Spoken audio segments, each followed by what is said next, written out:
The heaviest rain in decades leads to massive flooding. Will Trump's China tariffs be cut? And what's really in your morning cup of coffee? That and more on this week's China News Headlines.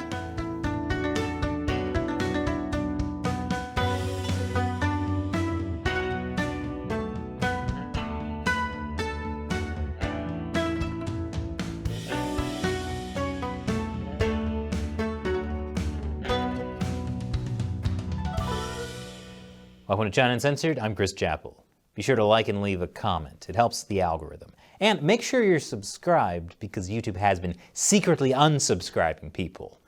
And since YouTube also hasn't been notifying people of new episodes, check back every Monday, Wednesday, Friday, and Saturday for new episodes. Well, it's flood season once again in China, and you know what that means. The Chinese Communist Party's diligent preparation over the past year have prevented devastating flooding. I'm just kidding. Hundreds of thousands have been forced to evacuate. Yes, once again, epic flooding is ravaging China, captured in glorious vertical video. I know you're literally watching your whole life get swept away, but could you please think about my viewing experience? The only professional footage is from Chinese state-run media, which focuses on the party's resoundingly successful search and rescue operations, as compared to what people on the scene are actually seeing, like rescue vehicles literally being washed away. Who rescues the rescuers? Here's what happens when authorities upstream open the floodgates so poorer rural areas take the damage instead of cities. This is something Chinese authorities have done in the past. You know a government isn't great when their policy towards the poor is the same as Pennywise the Clown's policy toward children. They all float. Now, you might be thinking, Chris, why are you so cynical about this? It's because this happens every year. And when it happens, the party comes out and tells everyone, oh, this is the worst rain in 60 years. What a disaster.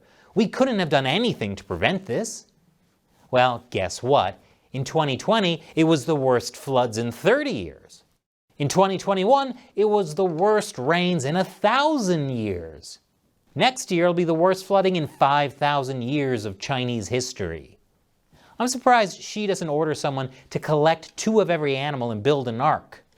Not because of the flooding, but because he'll do anything to build up their navy.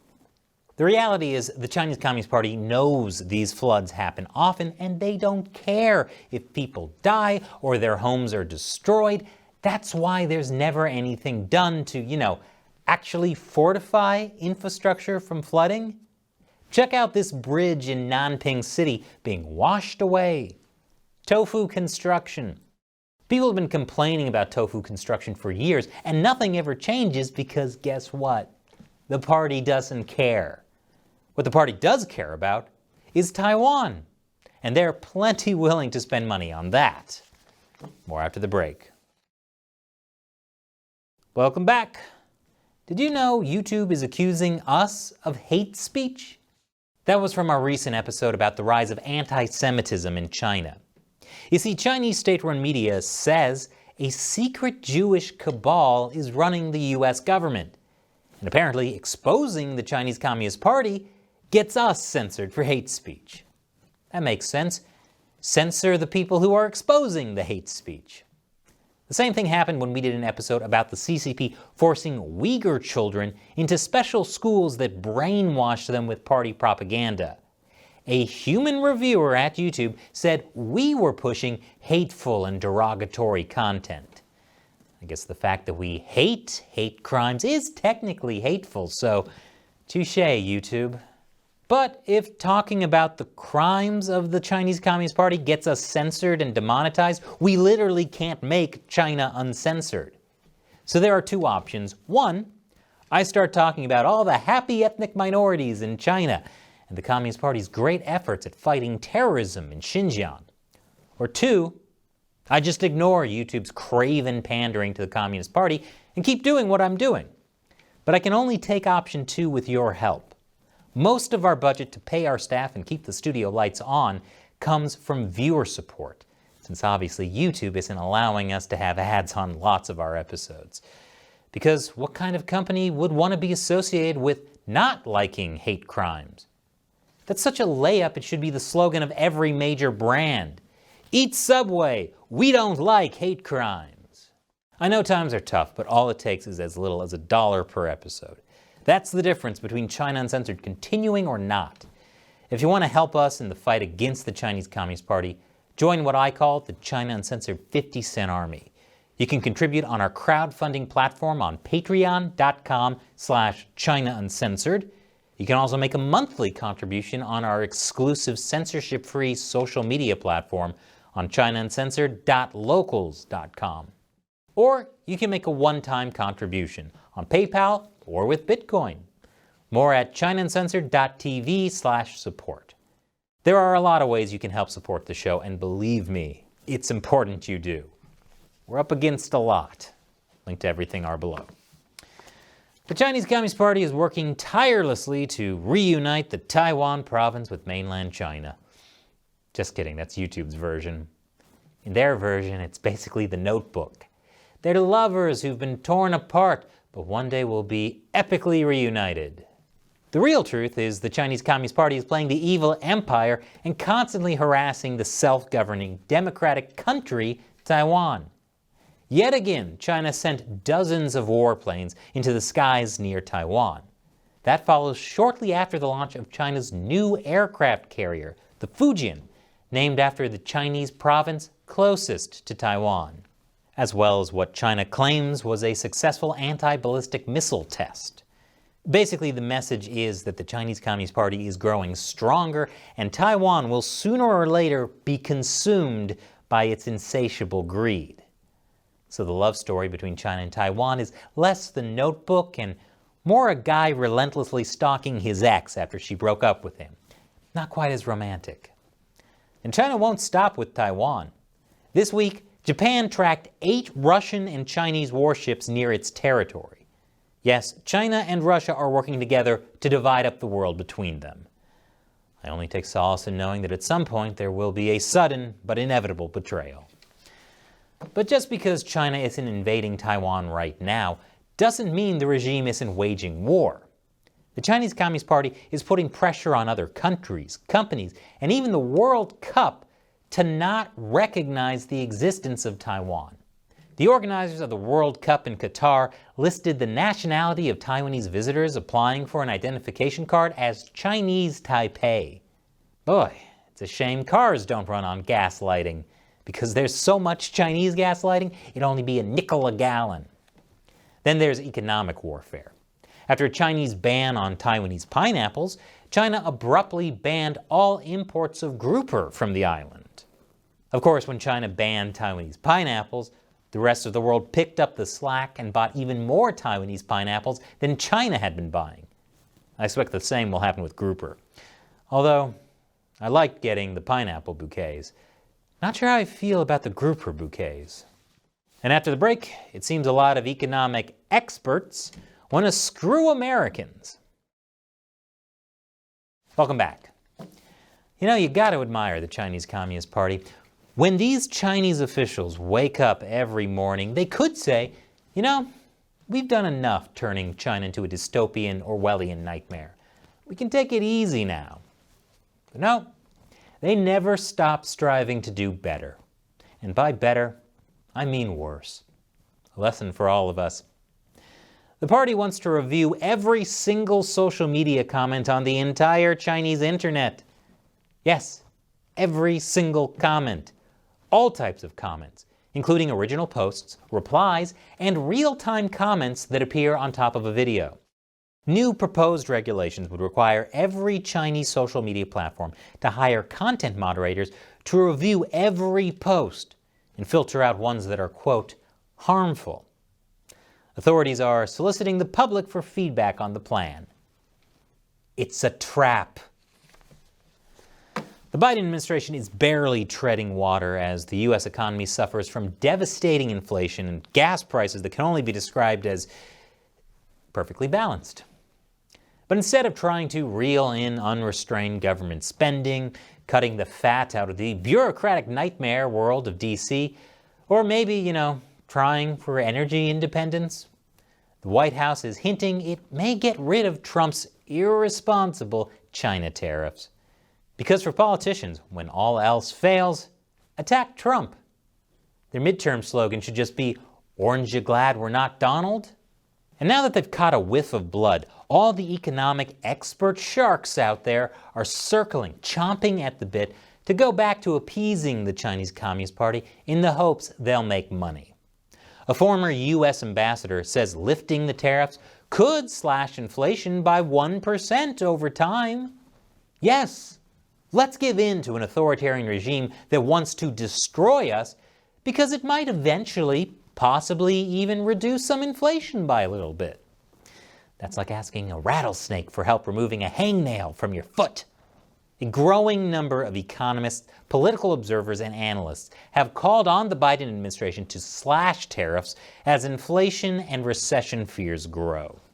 Here's former U.S. Treasury Secretary Larry Summers. Look, I think cutting the tariffs is clearly a good idea. It will hold down prices. It will enable us to take a more strategic approach to dealing with China. No, it won't. Unless by strategic you mean desperate, then yeah, sure. Current Treasury Secretary Janet Yellen agrees with him. We all recognize that China engages in a range of unfair trade practices that it's important to address, but the tariffs we inherited, some serves no strategic purpose and raise costs to consumers, and so reconfiguring some of those tariffs so they make more sense and reduce unnecessary burdens is something that's under consideration. I mean, Janet Yellen is an expert, right? She's the Treasury Secretary, and she used to be the head of the Federal Reserve. We should trust the experts, right? Well, keep in mind last year, when the Fed was basically printing money, she said there'd be no inflation problem. And look at where we are now. Yellen should have known what printing money would do, but said there would be no inflation? She's either lying or incompetent. And whichever it is, I don't think we should be trusting her opinion on the China tariffs.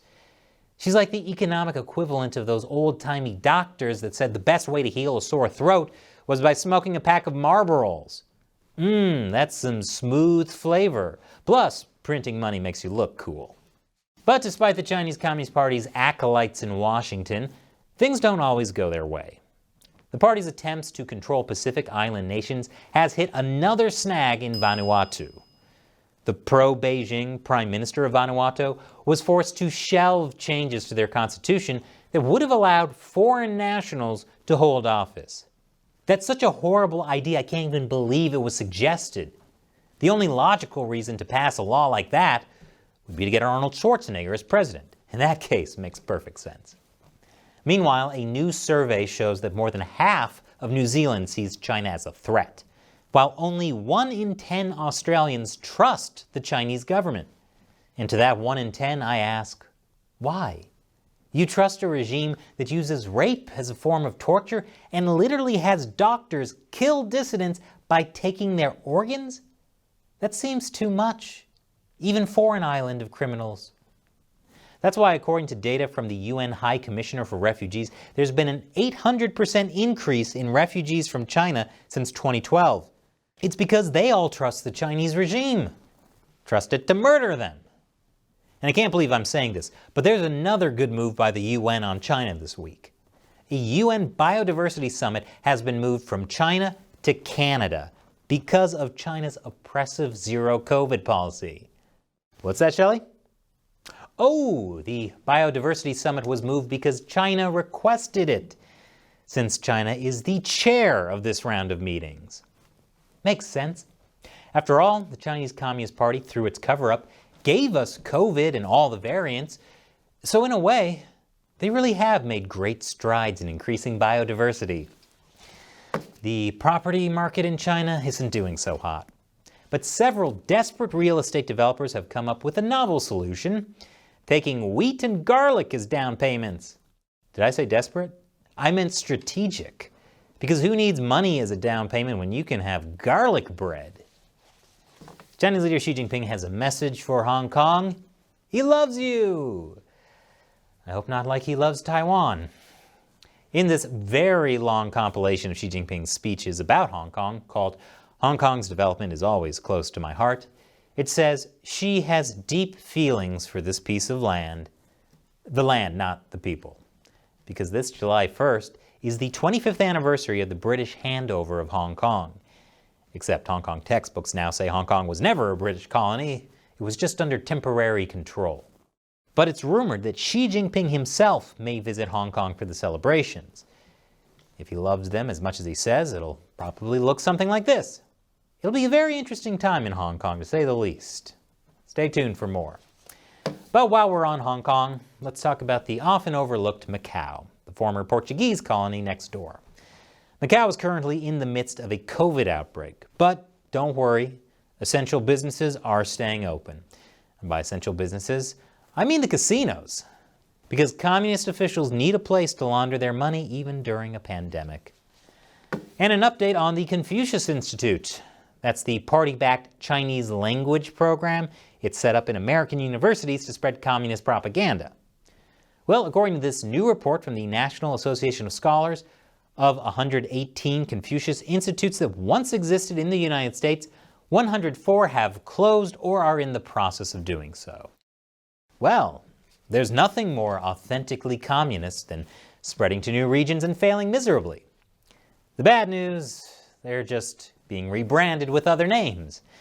Institutions have entered new sister university agreements with Chinese universities, established new centers closely modeled on defunct Confucius Institutes, and even continue to receive funding from the same Chinese government agencies that funded the Confucius Institutes. More proof that despite being places of higher education, universities are really dumb. Remember how I said communist officials wake up each morning thinking about how to make the world a worse place? Well, they're even turning our morning cup of coffee against us. According to this new report from friend of the show, Christopher Balding, smart coffee makers from China-based company Calerm collect information such as payment data, time, and location from users in China. Because China likes its data like it likes its coffee. Stolen! The report says while we cannot say this company is collecting data on non-Chinese users, all evidence indicates their machines can and do collect data on users outside of mainland China and store the data in China. The data is collected at the point of operation from software embedded in the coffee maker. Which is why I don't drink coffee in the morning. No, I start every day with righteous indignation against communists. It's the best part of waking up, sheeple! And now, as a thank you to the China Uncensored 50-Cent Army, I'll answer one of their questions. Today's question comes from Noah Swan, a brand new supporter on Patreon. Longtime fan since 2017, awesome job. With Xi Jinping trying to make a cult of personality, why aren't more Chinese officials doing the same? Very interesting question. Well, there's two big reasons why no one else is doing it. One, Xi Jinping would not allow a pretender to the throne. And two, after the cult of personality that surrounded Mao Zedong, the Chinese Communist Party never wanted to go through that again. Anyone seen as trying to inflate themselves above everyone else would get quickly chopped down. Also, could you imagine a cult of personality around Hu Jintao? What personality is there to make a cult out of? He's more bland than the tofu China uses to make their bridges. That's what makes Xi Jinping's rise to power so unconventional. For a variety of factors that I don't have time to get into here, he was able to amass incredible personal power over the years, probably becoming the closest thing to a new Mao since Mao.